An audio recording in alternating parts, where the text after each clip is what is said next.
Hey everybody, it's me Laura, and today we're going to be doing another one of my polymer clay freeform sculpts, and I love this. This is my owl. Oh my goodness. And yes, usually I generally go in with just no kind of idea in my head, but this time around I kind of cheated. Just a little bit. And I had this in my head. I wanted to do an owl so bad. And so right here, I'm just creating up a couple of balls that are about the same size. And I'm just going to start sculpting this owl and putting them together. And we're going to start with the body and with the head and then go from there. Now I want to mention in this freeform sculpt, I decided not to use any of the tools that are, well, I rarely use kind of a thing. And I wanted to show you just with the standard needle tool, my burnisher, or you could use a knitting needle too, but your needle tool, your burnisher, your Exacto knife, your regular tissue blade, and just with the standard tools that I use every day, along with my set of ball tools, this is how I was able to put this piece together. Now with that being said, I don't use my ball tools every day. So if this was a place to highlight the ball tools that I have, this would be it. They came in so handy. Oh my goodness. And I loved them. They created areas that I would not get otherwise from other tools. I needed to have something that was softer. Also, the nice thing about the ball tools is that you make an indent with those and they give a beautiful impression into like a simple teardrop or into a simple cone shape that you might create with your hands. They are wonderful. And in this case here, I created these snake-like cone shapes around the eye areas, and I'm using those ball tools to just kind of come in and make those indents and really create the eyes that an owl would probably have. But instead of me saying anything more, I'm going to go ahead and let you guys just watch my hands talk as I put more and more of this owl in flight together.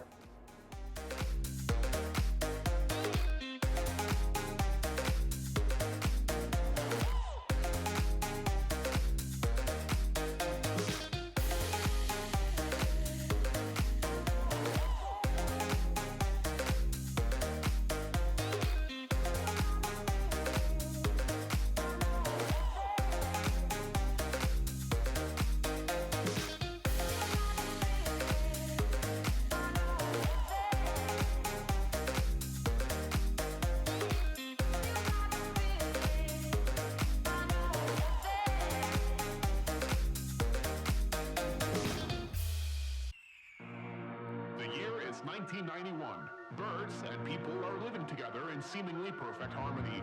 Until one day, a young man catches fire. This is Phoenix.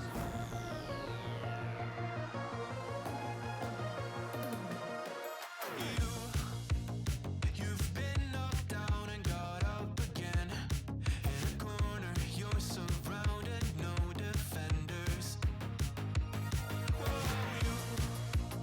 You've hid your fury and kept it in, but it's time now you ignite and turn to embers. Like a phoenix, you burst in a fire burn, a thirst and desire. You transform right up in a flash. You spread your wings to rise from the ashes. Phoenix, you burst in a fire burn, a thirst and desire. You transform right up in a flash. You spread your wings to rise from the ashes.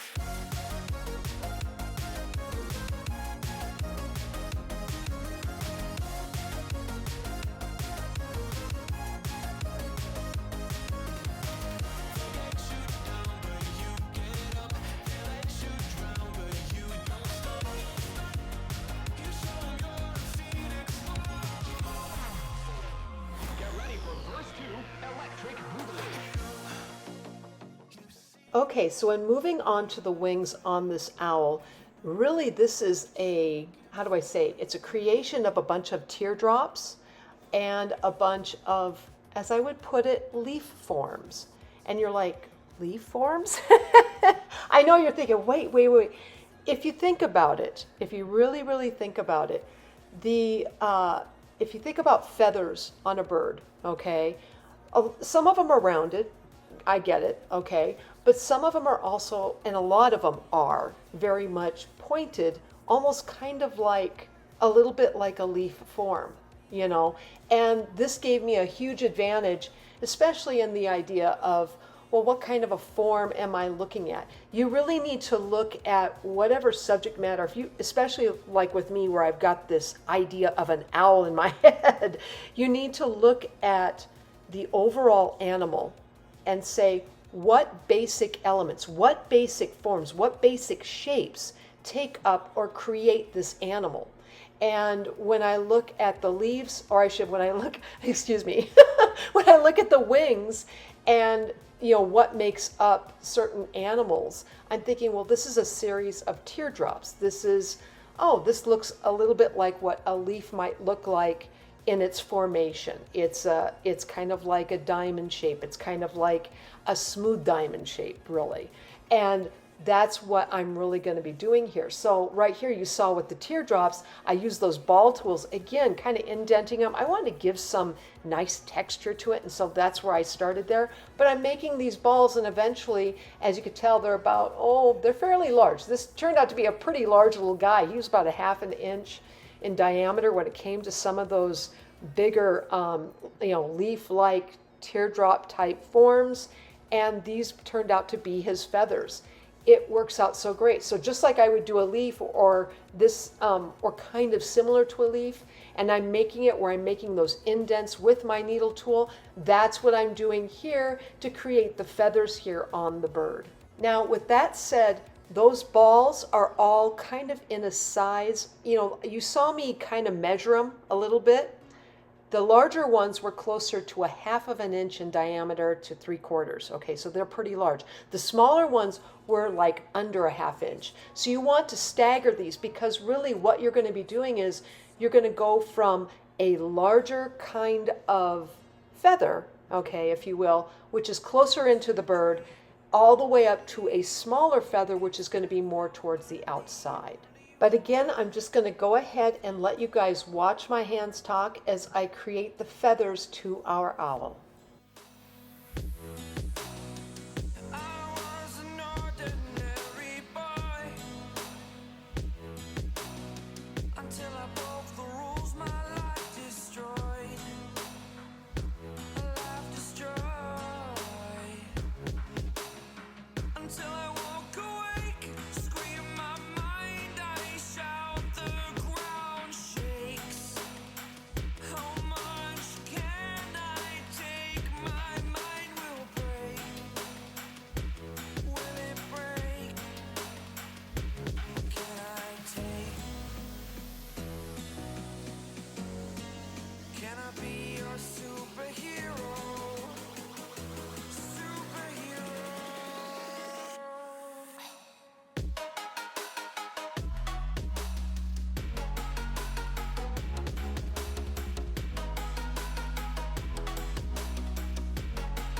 Can I be your superhero? Superhero. Superhero.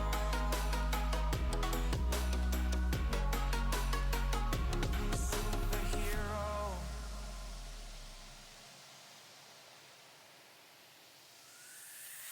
Fly away. It's the first time of today. Today. To dream, believe. You are the strength, you're all I need. Need. Oh, gonna give it a shot. Only one of me to shield you all from the enemy. You're a superhero. You're a superhero.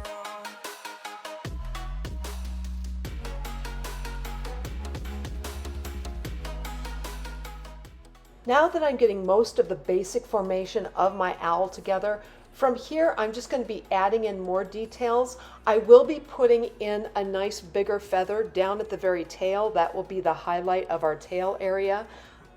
but really it's just going to be a matter of filling in details. So from here, again, I'm just going to go ahead and let you guys watch my hands talk as I add in more and more of the sculpted details to our owl in flight.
The year is 1991. Birds and people are living together in seemingly perfect harmony.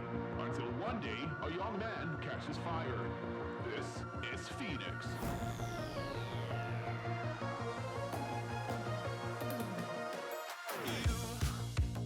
You've been knocked down and got up again. In a corner, you're surrounded, no defenders. You've hid your fury and kept it in. But it's time now, you ignite and turn to embers. Like a phoenix, you burst in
wings to rise from the ashes.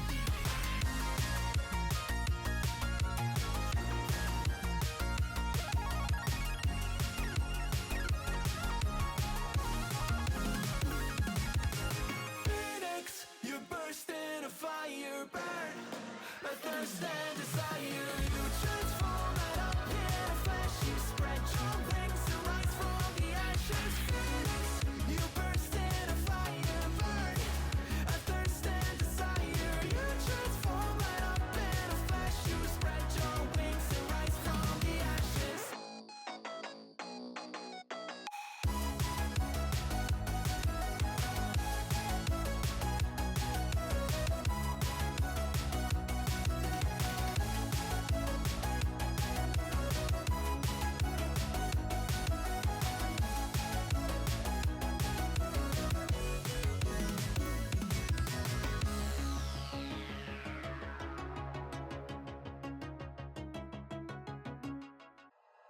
Like you, be strong to hold the powers of the sun.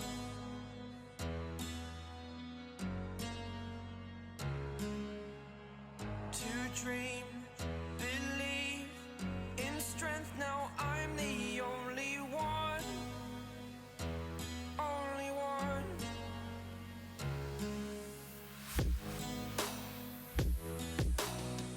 I was an ordinary boy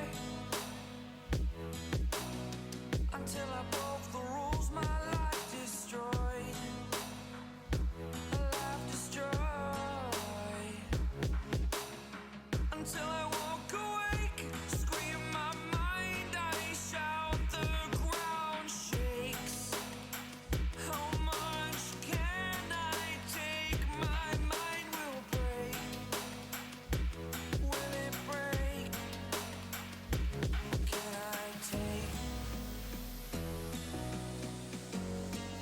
Can I be your superhero? Superhero.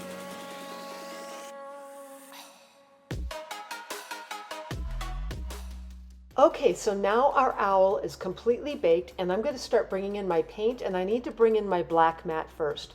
We need to make sure that this has a nice black, kind of basic coating to it. Think of this as like gesso on a canvas, all right? So my black is pretty much working in that regard.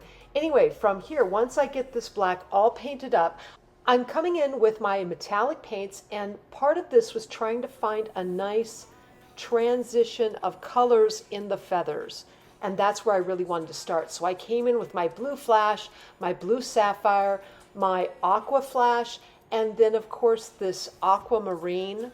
And in using that mix of color shift and metallic paints together, I think it worked out really well. So I started with the blue flash, and that was going to be down right at the base of the feather, and then of course bringing in that blue sapphire where you transition out of this purple to blue to a true blue, which is that sapphire, and then into that aqua flash, which then eventually goes to that aquamarine metallic. It really was a beautiful flow of colors, I thought, when it came to the metallics. I just absolutely love these paints. I can't get, like I said, as I always say, I can't get away from these things. I truly love them. They're great. And that, the nice thing about that aqua flash is it gives you a bit of a blue color, right? Depending upon how you turn it into the light, there's a little bit of a blue, but it's got that nice transition into a green too. Hence why you could go to that aquamarine on the next section of your feather.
On the main body with the owl, I really needed to distinguish it from the wings. So I brought in my midnight blue metallic, and I wanted to make sure that main part was covered in that, and it was a nice complement. I really loved it. I also wanted to bring in a red, so I brought in my sparkling fuchsia, which I really liked. I wanted a red in this piece of some kind. I didn't care how, just a little bit of something, you know, in that vein to kind of balance out really all of these blues. There's so much blue here, right? So much green and a lot on the cool side. I wanted to bring in a little bit of that red component, and so that's where the sparkling fuchsia comes in, especially on the top part on the head there. And then I'm also going to be bringing in my green flash, my color shift green flash. And I wanted, you know, I was looking at those wings, or I should say, yeah, the wings, the feathers, and the tip of that feather. I wanted a nice, really vibrant, huge, like gonna hit you in the face kind of thing. And so my green flash really kind of came in and did that for me on the very tips, and then also highlighting around the eyes and so on.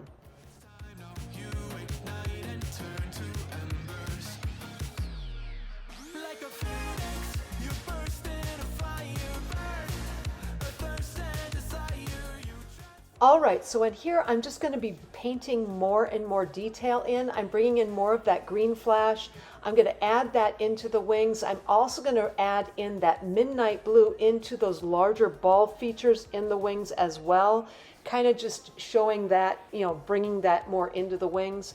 I also need to address the tail here. I wanted to bring in that fuchsia at the bottom because if I had it in just one place on the bird, it wouldn't look right. I needed to bring in my fuchsia in a few other places, and especially into the tail. That seemed to tie it in all together and make it look like it would work well.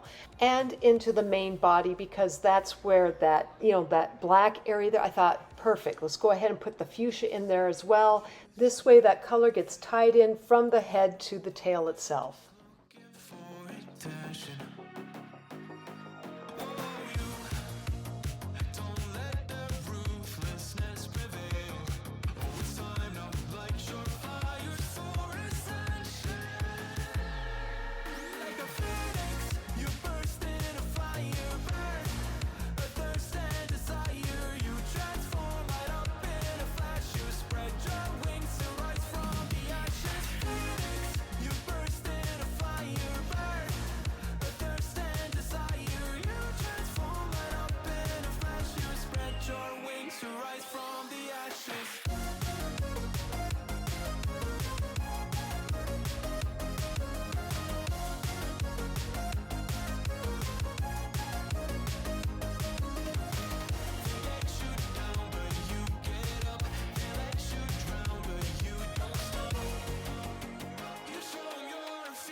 At this point, I had to bring in one other color, and that was my Golden Touch metallic paint, and I really needed this for the beak.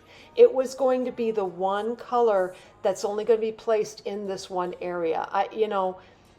It's okay to use a small amount of one color as long as it's for something that makes sense.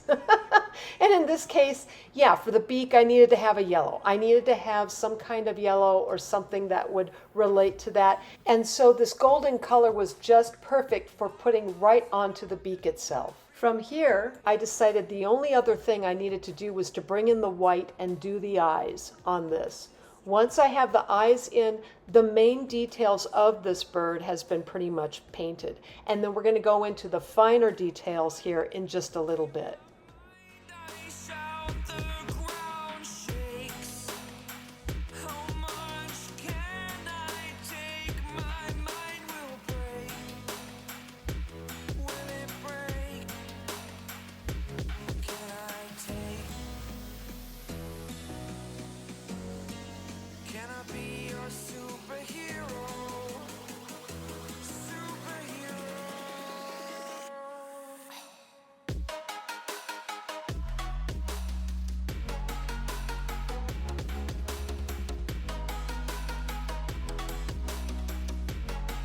Can I be your superhero? Superhero. Superhero.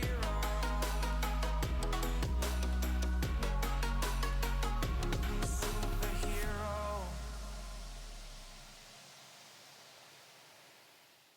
At this point, I've gotten most of my painting done here, and I just decided, what the heck, we're going to start bringing in some of my larger kind of rhinestone type gems, and we're going to start filling those into the bird's wings and in all sorts of other little areas around onto the owl. Once I have that done though, we're going to bring in some more white and do a little bit more detail onto the owl. Oh, gonna give it a shot. Only one of me to shield you all from the enemy. You're superhero. You're superhero.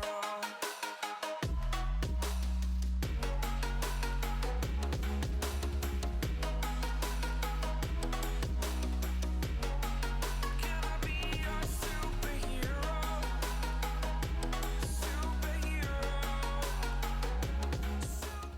All right, so I'm putting this all together. I forgot about the vein in the center of each of those feathers, and so I brought in my silver anniversary metallic paint and just lightly, just put a light little, with my detail brush, a light little vein center with that particular paint, and boy, oh boy, that just made the whole thing pop. You know, I really liked the color so much I got lost in it. But I forgot about that main vein area, and that silver just made it look absolutely awesome. So once I got this particular piece put in on each of these little feathers, I'm going to come in with my white paint, and I'll start bringing in a little bit of a dot pattern on those darker areas of the feathers themselves, a nice little highlight, if you will, to that metallic, that dark kind of blue flash metallic. And once I get those particular dots put into this piece, from there I'm going to go ahead and I'm going to bring in my white Posca acrylic marker. And it was not planned, but I needed something that was not a brush. Something that I could have absolute control over, and that's usually when my markers and my paint, my pencils come in. And my Posca, my Posca acrylic white marker, boy, it saves me every time, it seems. This particular marker, that's what I did. I thought, let's go ahead and bring that into the blue sapphire areas of the little feathers and create just a nice little curl and have that go onto each of those feathers. So from here, I'm just going to go ahead and let you guys watch my hands talk as I complete up my owl in flight using my Posca marker.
All right, so this is the end result of creating my owl in flight using my polymer clay. Please use this for study and reference. And if you like this video, please like, subscribe, and leave me a comment. I'm always wondering what you're thinking.